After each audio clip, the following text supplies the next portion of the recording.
한 주간도 평안하셨습니까?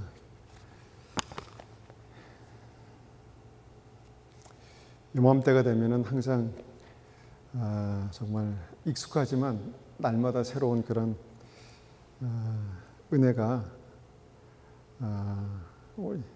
우리가 살아가고 있는 하루하루의 일상의 그 삶 가운데 있는 것을 봅니다.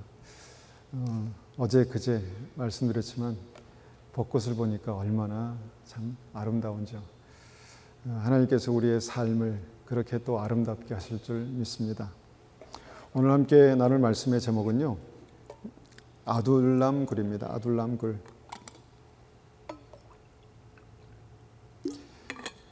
에베소서 2장 20절에서 22절까지 말씀을 받들어 읽겠습니다.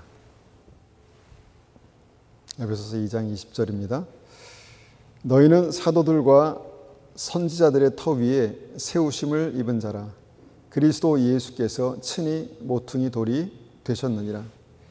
그의 안에서 건물마다 서로 연결하여 주 안에서 성전이 되어가고 너희도 성령 안에서 하나님이 거하실 처소가 되기 위하여 그리스도 예수 안에서 함께 지어져 갔느니라. 같은 말씀을 이전에도 보았고 또 최근에도 보았고 또 다시 오늘 보지만 읽을 때마다 말씀 가운데 하나님의 놀라운 비밀이 있다라는 것을 보게 됩니다. 주님께서 우리를 정말 연결하셔서 주 안에 성전이 되어가는 그런 과정을 말씀하십니다. 그리고 그것이 성령 안에서 하나님께서 결국 우리 안에 거하시는 처소가 되는 어떤 구원의 역사가 그렇게 있다라고 말씀하시죠.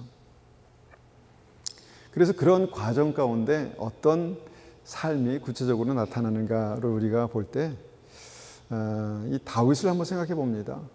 다윗 같은 특별한 사람은 하나님의 은혜 가운데 정말 하나님의 형통케 하신 은혜 가운데만 살았을까 이렇게 보니까 다윗은요 하나님께서 특별히 선택하시고 또 기름 부으셨습니다. 성경에 그것을 기록하셨죠. 하나님께서 선지자를 통해서 그에게 기름 부으시고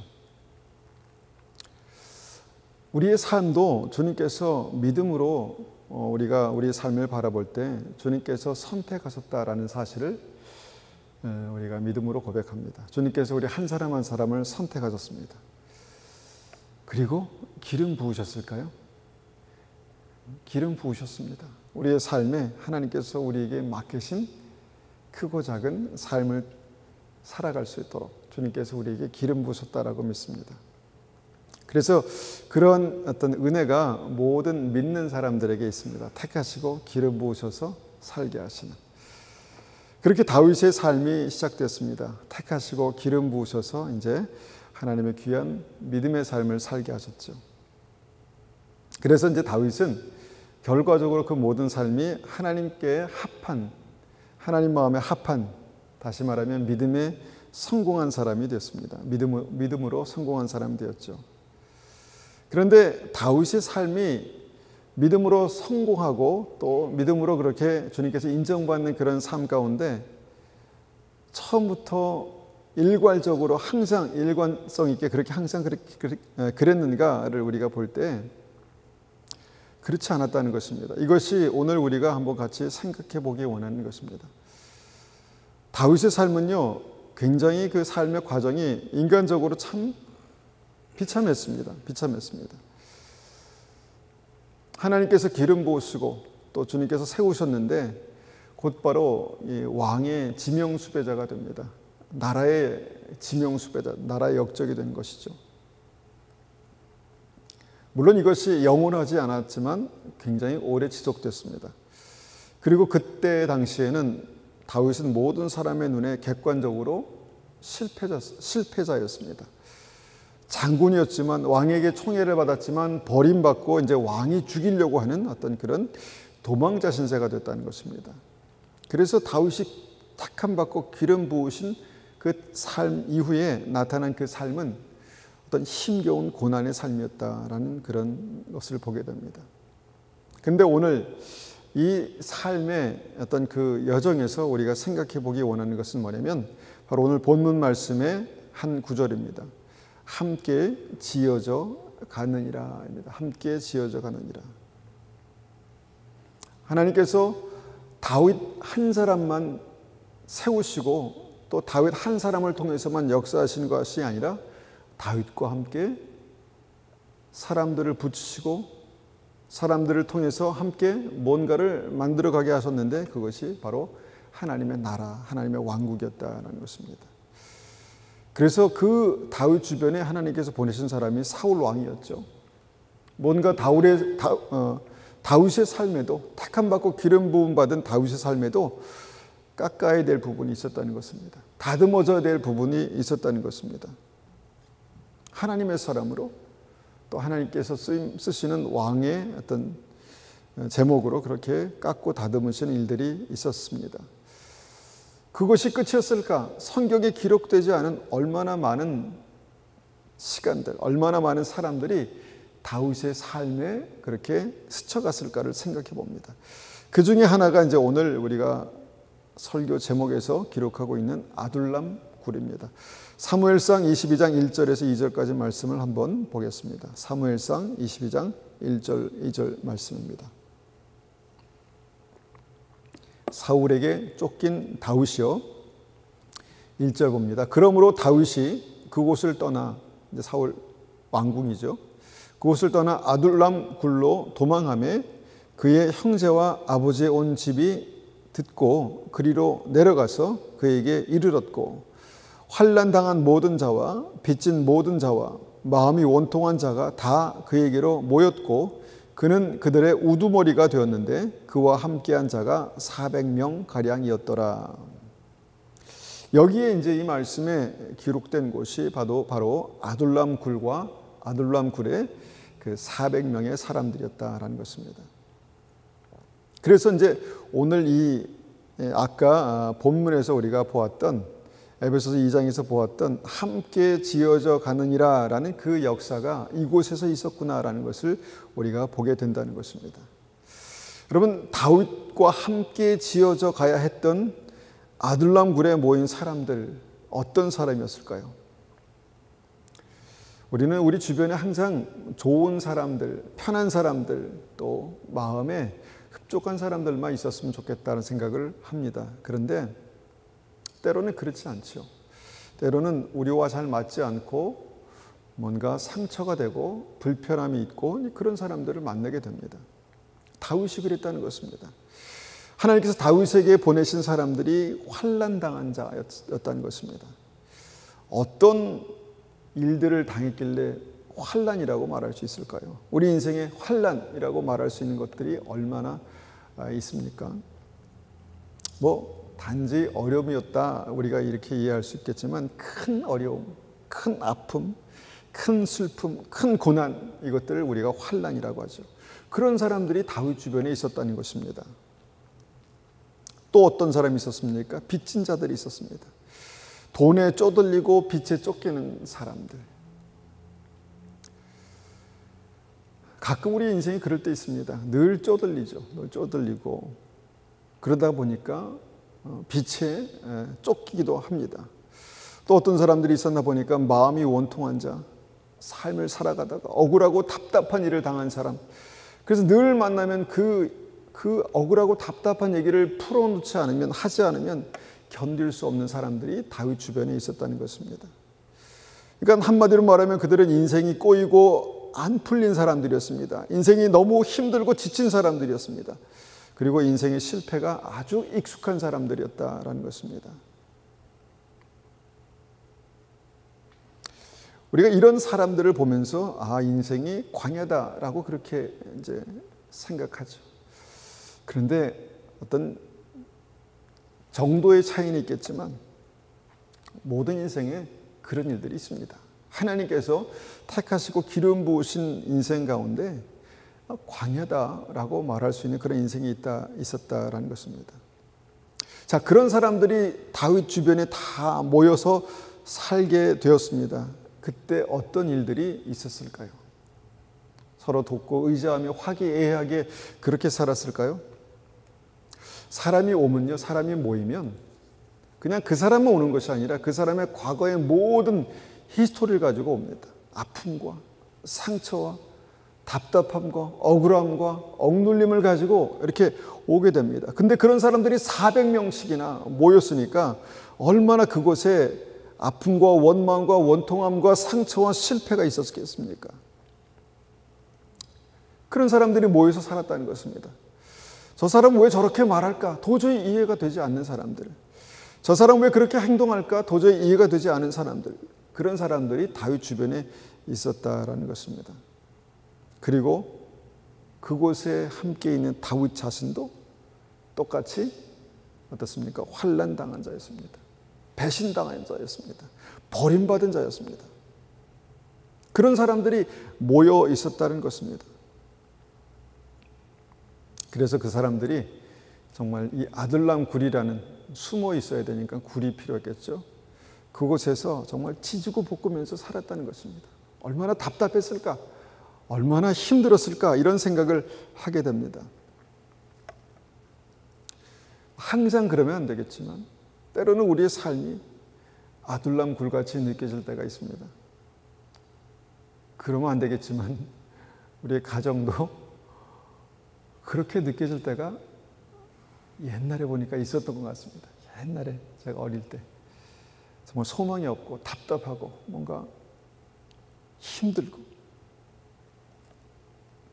그런데 그 일을 어떻게 성경이 기록하냐면 하나님께서 하셨다는 것입니다. 어떤 일들을 하셨습니까?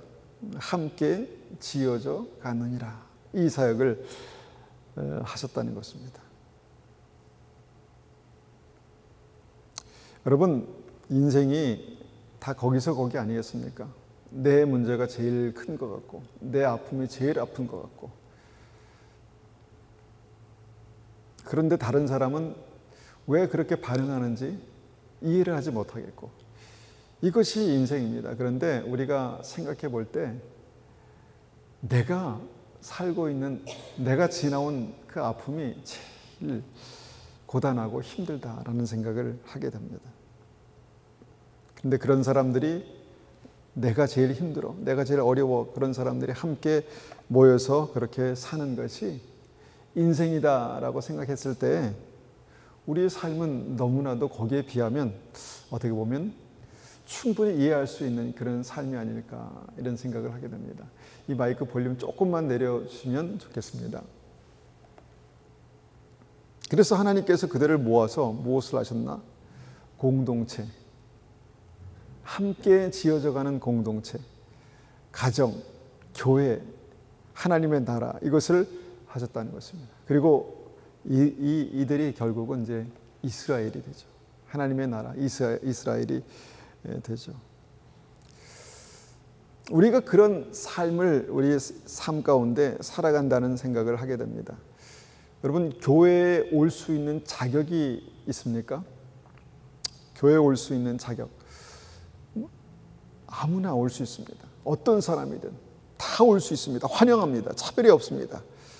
그런데 그 아무나에는 나도 포함되어 있다라는 생각을 합니다. 나도 포함되어 있습니다. 그런데 주님께서 말씀하시죠. 함께 지어져 가느니라. 이곳에서 함께 지어져 가느니라. 이런 말씀을 하신다는 것입니다. 여러분, 천국 혼인잔치의 비유, 마태복음 22장에 천국 혼인잔치의 비유가 바로 그것 아니겠습니까? 하나님께서 천국 혼인잔치, 천국에 들어가는 그 셀러브레이션, 그 귀한 혼인잔치를 이제 여셨습니다.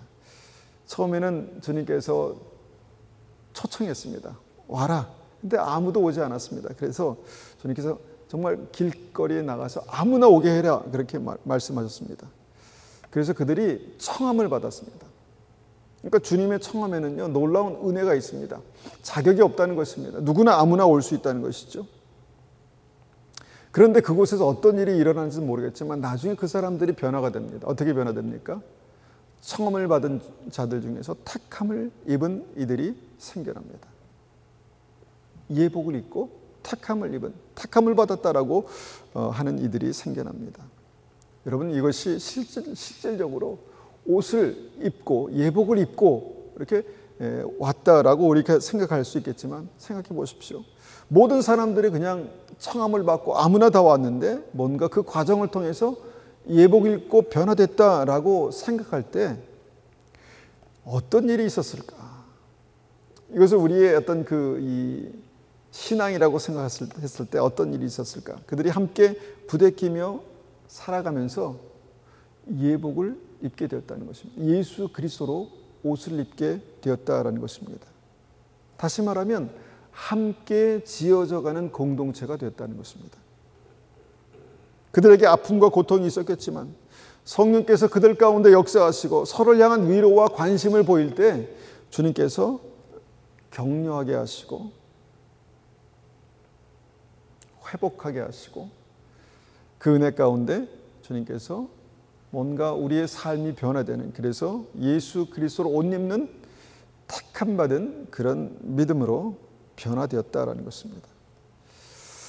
예수님께서 우리에게 그런 기도를 명령하셨습니다. 하나님의 나라가 임하게 하옵시며, 하나님의 나라가 임하게 하옵시며, 하나님의 나라가 임하게 도와주십시오. 우리가 그럴 때 아주 굉장히 신비한 그런 놀라운 은혜 가운데 하나님의 나라가 이렇게 임하는 것을 우리가 생각해 볼 수 있겠지만, 그런데 대부분 하나님의 나라는요, 지지고 볶고 싸우는 가운데, 부대끼는 가운데 임하게 된다는 것입니다. 깎고 다듬어지고 내가 믿음으로 산다는 것이 무엇인가, 내가 예수 그리스도의 빛으로 산다는 것이 무엇인가, 그렇게 고민하는 가운데 그 삶이 조금씩 함께 변화가 되는, 함께 지어져가는 과정 속에서 변화가 되는, 예복을 입는 그런 일들이 있게 된다는 것입니다. 여러분, 이런 관점에서 우리가 하나님의 말씀을 보면요, 굉장히 함께 살아가는 삶이 얼마나 중요한지에 대해서 생각해 볼 수 있는 것이 있습니다.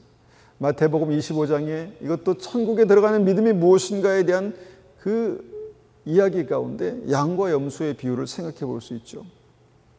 거기에는 구원받은 천국 가는 믿음의 사람, 양의 믿음의 사람들이 있고 지옥 가는 믿음의 사람, 염소의 믿음의 사람들이 있습니다. 믿음의 사람들입니다. 믿음의 사람들이었습니다.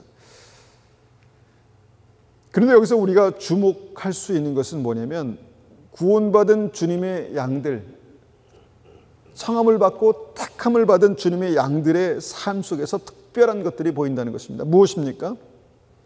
그 삶의 주변에 아둘람 굴에 모였던 비슷한 사람들이 있었다는 것입니다. 말씀을 보겠습니다. 마태복음 25장 34절 36절입니다. 그때 임금이 오른편에 있는 자들에게 이르시되, 내 아버지께 복을 받을 자들이여, 나와 창세로부터 너희를 위하여 예비된 나라를 상속받아라. 내가 줄일 때에 너희가 먹을 것을 주었고, 목마를 때에 마시게 하였고, 나그네 되었을 때에 영접하였고, 헐벗었을 때 옷을 입혔고, 병들었을 때 돌보았고, 옥에 갇혔을 때 와서 보았느니라. 천국 백성, 천국에 들어가는 믿음의 사람, 그 삶의 주변에 어떤 사람들이 있었습니까? 배고픈 사람, 목마른 사람, 뭔가 삶이 부족함이 많은 사람, 결핍이 많은 사람들, 헐벗은 사람들, 병든 사람들, 심지어는 문제가 많은, 옥에 갇힐 만한 문제가 있었던 사람들이 그 믿음의 사람 주변에 있었다는 것입니다. 아둘람 굴에서 다윗이 만났던 그 사람들이 천국 가는 그 하나님의 백성, 그 삶의 주변에도 동일하게 있었다는 것입니다. 제가 토요일 새벽에 이제 새벽 예배를 드리러 이제 올 때 문을 엽니다. 그러면 비슷한 시기에 여기서 이제 교회에서 이제 숙식을 제공했던 그 노숙자들이 밤에 일찍 이제 나가게 됩니다. 그러면 멀리 가지 않고 주변에 이렇게 모여 있는데 하필이면 이 입구에 쭉 앉아 있습니다. 처음에는 그들이 거기에 앉아 있는 게 조금 불편했습니다. 왜냐하면 예배 이제 오시는 분들이 이렇게 인상 쓰면서 이렇게 쭈그리고 있으니까 불편하고 싫습니다. 좀 들어가기가 좀 겁납니다. 처음에는 저도 남자인데 그런데 여자분들이 오실 때 어떻겠습니까? 그래서 그들이 좀 없었으면 좋겠다라는 생각이 들었습니다. 그런데 어저께는 제가 문을 이렇게 열면서 그 문을 때로 이렇게 막고 있는 사람이 있거든요. 근데 그 막고 있는 사람이 없나 하고 문을 확인하면서 열면서 딱 보니까 쭈그려 앉은, 뭐 이발이 뭡니까? 막 머리는 산발해가지고 막 그냥 그런 사람들이 쭉 앉아 있는 겁니다. 근데 그 사람을 딱 보면서 제가 뭘 느꼈냐면, 예수님이 여기 와 계시네. 를 제가 느꼈습니다. 예수님이 여기 와 계시는구나. 순간, 이건 저의 믿음이니까. 저는 가끔 이제 그런 생각들이 들 때가 있습니다. 주님께서 나를 찾아오실 때 어떤 모습으로 오실까? 그렇게 보니까 제 인생 가운데, 삶 가운데 언뜻 기억나는 그런 스치는 그런 만남 같지만 언뜻 기억나는 그런 만남들이 있습니다. 그런데 그 만남 속에서 제게 정말 어떤 특별한 감동이 있었습니다. 예수님께서 나를 이렇게 찾아오시겠구나. 그래서 여러분, 토요일마다 혹시 오실 때 부담감이 막 되시거든.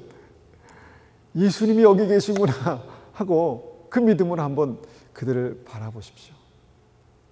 그리고 우리가 할 수 있는 따뜻한 미소, 따뜻한 말로 인사하고 그렇게 오면 좋지 않을까. 그런데요, 여러분, 아둘람 굴에도 그런 사람이 있었고, 천국 가는 하나님의 백성들의 삶 주변에도 그런 사람이 있었고, 우리 주변에도 그런 사람이 있고, 그만큼은 아니지만 우리 주변에 상처나고 연약하고 고단하고 힘들고 결핍이 있고 갈급하고 답답하고 그런 분들이 있다는 것입니다. 왜냐하면 하나님께서 그런 분들을 모으셨기 때문입니다. 왜 그런 분들을 모으셨을까? 생각해보면 그런 분들에게는 특별한 은혜가 있습니다. 하나님이 필요합니다. 다 가지고 모든 것을 다 누리고 있는 사람들에게는 하나님이 필요 없습니다. 그런데 그런 사람들에게는 하나님 나를 도와주시지 않으면, 붙들어 주시지 않으면 저는 한순간도 살 수가 없습니다. 이 문제를 안고 정말 힘겹게 겨우 살아가는데 주님 나를 도와주시지 않으면 살 수가 없습니다. 이런 생각이 드는 그런 만남을 우리에게 허락하셨다는 것입니다. 교회가 그런 것이다 라고 믿습니다. 저를 비롯해서 아무나 온 것입니다. 특별해서 탁월해서 온 것이 아니라 주님께서 우리를 초청하셨기 때문에, 긍휼히 여기셔서 우리를 초청하셨기 때문에 우리가 온 것입니다. 그런데 이곳에서 아주 특별한 일들이 내 삶 주변에서 지금 내 삶의 관계 속에서 일어나고 있다는 것입니다. 어떤 일이 일어납니까? 청함을 받은 자에서 택함을 받은 백성으로 변화가 되는, 거듭나는 그런 일들이 일어납니다.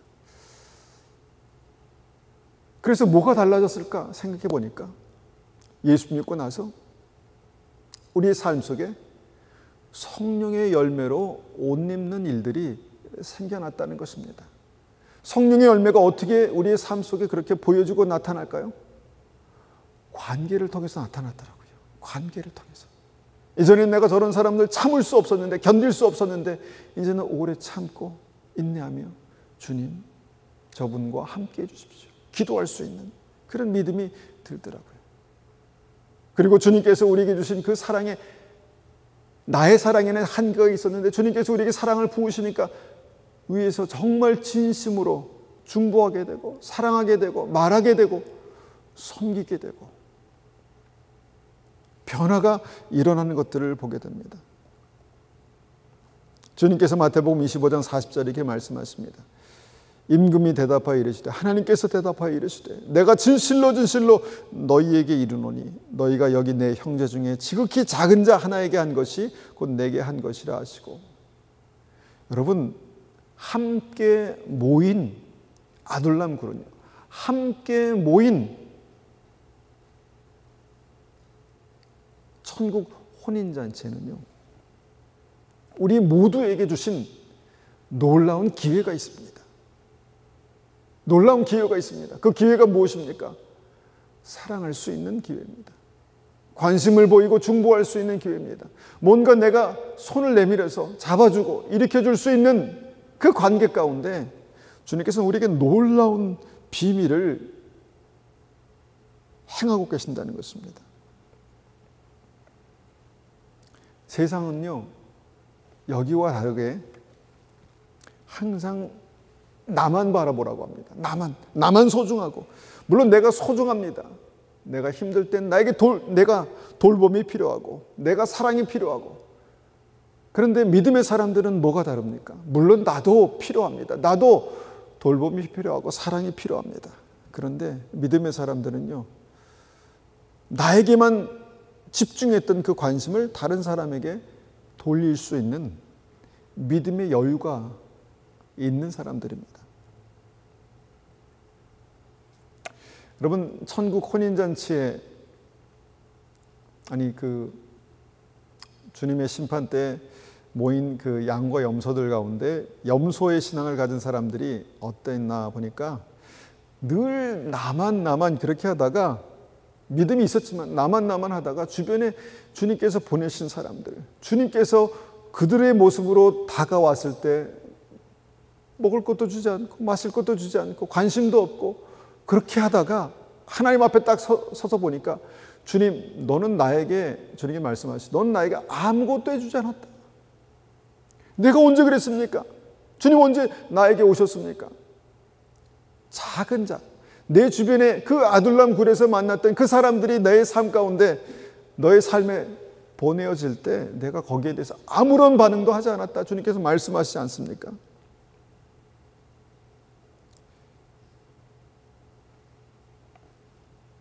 마태복음 7장 20절에 말씀하십니다. 이러므로 그들의 열매로 그들을 알리라. 믿음이 무엇입니까? 성령의 열매가 무엇입니까? 결국은 관계입니다. 관계. 내 주변에, 물론 나와 좋은 사람, 나에게 사랑을 주는 사람, 나에게 뭔가 베풀어 주는 사람, 좋은 관계를 맺을 수 있죠. 그런데 나에게 해가 되는, 나에게 부담이 되고 아픔이 되고 상처가 되는 그 사람들을 내가 믿음으로 품을 수 있다는 것은요, 나의 능력이 아닙니다. 주의 성령께서 우리에게 주신 그 은혜와 그 능력으로, 그 변화된 인격으로, 삶으로, 예수 그리스도 옷 입은 그 택함 받은 믿음으로 변화될 때 그 사람의 관계 속에서 나타나는 것이 바로 열매다라는 것입니다. 그들의 열매로 그들을 알지니라.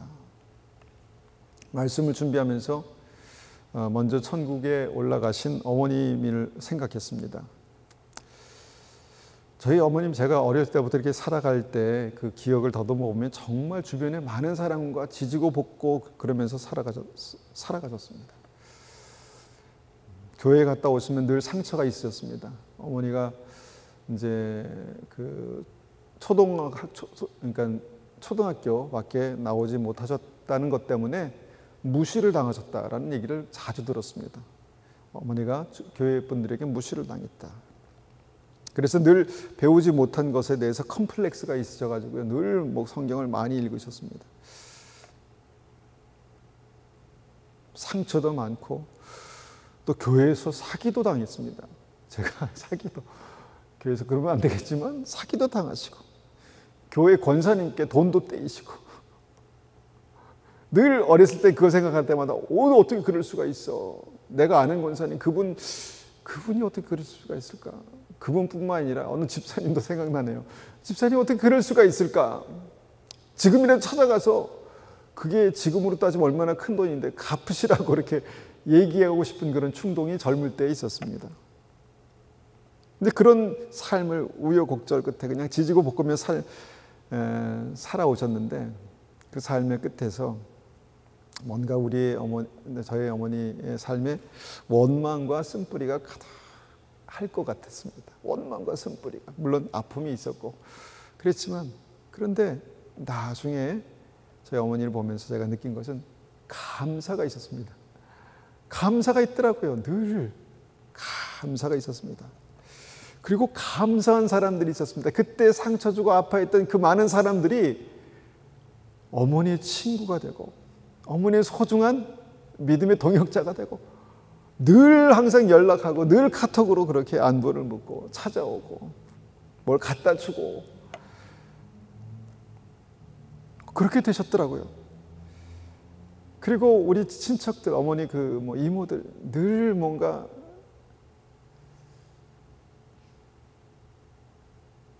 혹시 우리 이모가 들으면 안 되니까 지지고 볶고 살았습니다. 지지고 볶고 살았는데 결국은 나중에 어머니 영정사진 앞에서 정말 눈물을 흘리면서 내가 어머니의 신앙을 보면서 믿음을 갖게 됐다라는 그런 얘기를 하시고, 또 어떤 분은 제가 한번 말씀드렸죠. 생판 얼굴도 모르는 분이 사진 앞에서 막 어머니하고 대성통곡하면서 1시간을 막 울면서 막 그냥 그렇게 하는, 어떤 분이길래 도대체. 그게 다 1시간 지나고 나서 그분을 만났는데 어머님을 좋아하던 어떤 권사님이었습니다. 저는 그분들의 눈물을 통해서 이것이 성령의 열매구나라는 것을 알았습니다. 좋은 일만 있었겠습니까? 아픔이 있었고, 또 상처가 있었고, 부담이 있었고, 그런데 결국은 어머니의 삶 가운데 함께 지어져가는 놀라운 은혜가 있었습니다.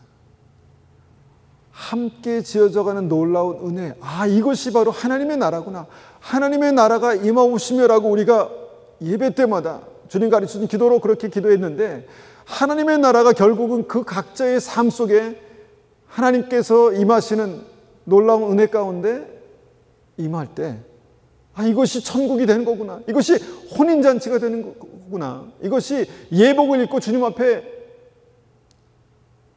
하나님의 천국 혼인잔치에 들어가는 그 믿음이 되는 거구나 라는 생각을 했습니다. 그래서 여러분, 우리가 살아갈 때 현재 우리가 살고 있는 이 삶, 관계, 이것이 소중한 것입니다.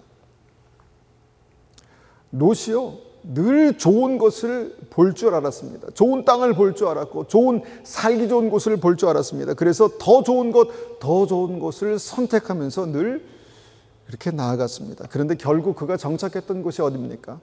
소돔과 고모라였습니다. 그리고 그곳에 가보니까 똑같은 가치관을 가지고 더 나에게 좋은 것, 더 나에게 유익한 것, 더 나에게 유익한 사람들, 그렇게 막 찾아가던 사람들이 다 어디에 모였나 봤더니 소돔과 고모라에 모였더라라는 것입니다. 그들은 늘 생각했겠죠. 내가 좀 뭔가 더 완벽하고 더 뭔가 나에게 유익이 되고 나에게 은혜가 되는 그런 곳에 가면 좀 낫겠지. 여러분, 하나님께서 다윗을 보내신 곳이 아둘람 굴이었습니다. 그리고 그 아둘람 굴에 보내신 다른 사람들은 탁월하고 뛰어난 사람들이 아니라 다 비류라고 말하는, 상처받고 버림받고 문제가 많고 억울하고 원통하고, 그래서 성격이 굉장히 모나있고 그런 사람들이 모였습니다. 그런데 하나님께서 그들을 어떻게 하셨습니까? 함께 지어져 가게 하셨습니다. 그리고 그들을 하나님의 나라의 기둥으로 세우셨습니다. 결국 하나님께서 다윗을 통해서 이스라엘 건국하실 때 그 한 사람 한 사람이 장군이 되고 신하가 되고 기둥이 되는 그런 역사가 있었습니다. 여러분, 우리가 살고 있는 것이 우리에게 불편하게 느껴질 때가 있습니다. 때로는 우리 가정이 그럴 수도 있고요, 교회가 그럴 수도 있고요, 우리 직장이 그럴 수도 있습니다. 왜 나는 이렇게 힘들고 어려운데 하나님께서 나를 이렇게 여기에 보내셨을까? 그런데 여러분 생각해 보십시오. 하나님께서 택하시고 지명하셔서 부르신 것입니다. 보내신 것입니다. 그러면 거기에서 하나님께서 우리의 삶 속에 완성하셔야 할 특별한 사역이 있습니다. 하나님께서 행하시는 특별한 역사가 있다라는 것입니다.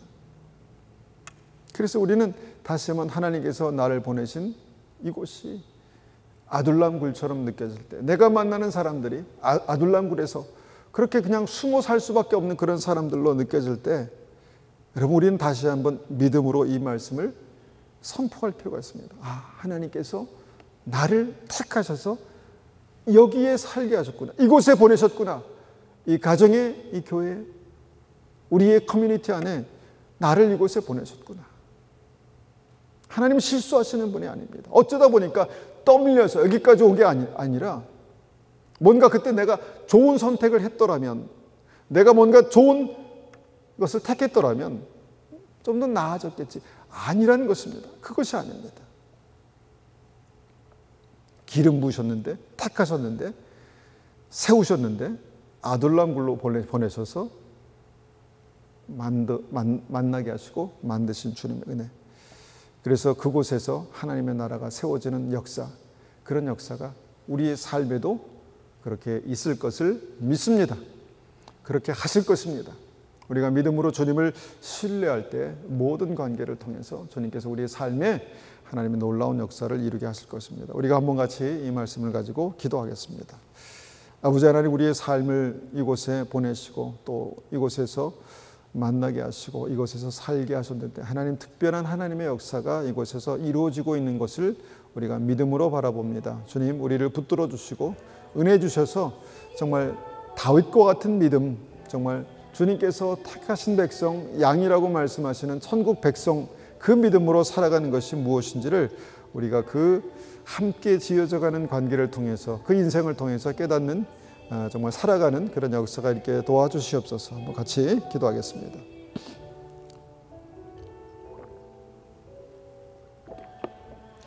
아버지 하나님, 하나님께서 인도하시는 삶이 우리의 예상과 맞지 않을 때 우리는 답답하고 뭔가 문제인가, 어디가 문제인가라는 생각을 하게 됩니다. 그런데 하나님, 모든 것을 합력하여서 선을 이루시는 주님의 은혜가 우리의 삶 가운데 있음을 고백합니다. 전능하신 주님께서 우리의 짧은 인생을 통해서 하나님, 우리가 지나가게 하시는 그곳, 또 우리가 살게 하시는 그곳, 그곳에서 만나게 하신 그 관계를 통해서 주님 특별한 일들을 이루어 가시는 것을 우리가 바라봅니다. 그래서 우리가 정말 작은 만남이 소중하고 이곳에서 내가 살아가는 그 시간들이 하루하루가 소중한 것을 고백합니다. 믿음으로 고백합니다. 주님, 우리의 삶을 통해서 주님의 역사를 이루시고 하나님의 나라를 이루시고 주님, 이곳에서 천국을 만들어 가시고 천국 백성을 만들어 가시고 하나님께서 역사하시는 온전한 은혜를 만들어 가시고, 그래서 모든 것을 합력하여 선을 이루신 주님의 역사 가운데 살게 하심을 감사를 드립니다. 아버지 하나님, 우리가 사람이기 때문에, 연약하기 때문에 불평, 원망이 있을 때가 있습니다. 그런데 하나님, 다시 한번 그럴 때마다 우리를 이곳에 살게 하시고 또 우리를 이 환경 가운데 있게 하신 주님의 은혜를 찬송하며, 마치 바울과 실라가 복음을 전하다가 감옥에 갇혔는데 그곳에서 찬송하며 기도했을 때 주님께서 그 땅을 흔드시고 하나님, 그 잠긴 옥문을 여시고 감옥문을 여시고 그들에게 자유함을 주시고 하나님의 영광을 다시 입게 하시는 놀라운 은혜가 있었던 것처럼, 우리가 살아가는 곳에서 주님을 찬송하는 놀라운 비밀, 놀라운 은혜의 비밀을 배우게 하여 주시옵소서. 그래서 하나님, 우리의 삶의 끝에서 주님께서 하셨다라는 고백을 하며 우리가 믿음으로 우리의 삶을 돌아볼 수 있는 그 은혜가 있게 도와주시옵소서. 사도 바울의 고백처럼 달려갈 길을 마치고 믿음을 지켰다라고 말씀할 수 있는 그런 믿음의 고백이 우리의 삶에 분명히 있게 도와주시옵소서. 아버지 하나님, 이 순간 주님, 순간순간 하나님께 영광과 존귀를 올려드립니다. 주님, 순간순간마다 주님께 찬송을 올려드립니다. 주님, 우리의 삶을 통해서 주님의 은혜를 우리의 삶에 열매 맺게 하실 주님의 놀라운 계획들을 우리가 믿습니다. 하나님, 철저하게 주님께서 계획하시고 하나님께서 인도하신 우리의 인생이 주님의 손에 은혜 가운데 있음을 다시 한번 고백합니다. 하나님, 주님께서 가정을 축복하여 주시고 하나님, 우리의 삶의 직장들을 주님 일터를 축복하시고 우리의 삶의 걸음걸음을 주님 인도하시고 함께 하시는 주님을 신뢰하며 우리가 믿음으로 주님과 동행할 수 있도록 주님 역사하여 주시옵소서. 아버지 하나님, 이 시간 우리가 믿음으로 주님 앞에 기도합니다. 주님, 우리가 다시 한번 우리의 삶에, 우리 눈에 보기에, 우리의 느낌에 아둘람 굴 같은 삶이 있을지라도 하나님, 이곳에서 다시 한번 하나님의 놀라운 은혜를 이루시고 형통함을 이루시고 하나님의 나라를 이루시는 놀라운 은혜가 주님 이곳에서 하나님 그렇게 진행되고 있음을, 만들어져 가고 있음을, 지어져 가고 있음을 알게 도와 주시옵소서. 주님, 영광과 존귀를 올려드립니다. 우리를 붙들어 주시고 은혜 베풀어 주시옵소서. 거룩하신 주님 감사합니다. 하나님께서 우리의 삶을 특별히 부르시고 택하셨습니다. 기름 부으셨습니다. 그런데 그럼에도 불구하고 우리가 이해할 수 없는 여러 가지 일들 또 관계들이 있습니다. 주님, 그런데 이 삶을 통해서 하나님께서 말씀하신 온전한 이 진리의 말씀이 함께 지어져 가느니라 라는 그런 정말 하나님의 계획 가운데 있음을, 진행되고 있음을 고백합니다. 주님, 그 은혜가 우리의 삶 가운데 분명하게 확인되게 하여 주시옵소서. 지금은 우리 주 예수 그리스도의 은혜와 하나님 아버지의 극진하신 사랑하심과 성령님의 충만하심과 인도하심이 오늘도 믿음 안에서 그리스도의 사랑 안에서 함께 지어져 가는 택함 받은 우리 정말 성도님들 머리 위에, 가정 위에, 교회 위에 지금부터 영원토록 함께 하시기를 축원하옵나이다. 아멘.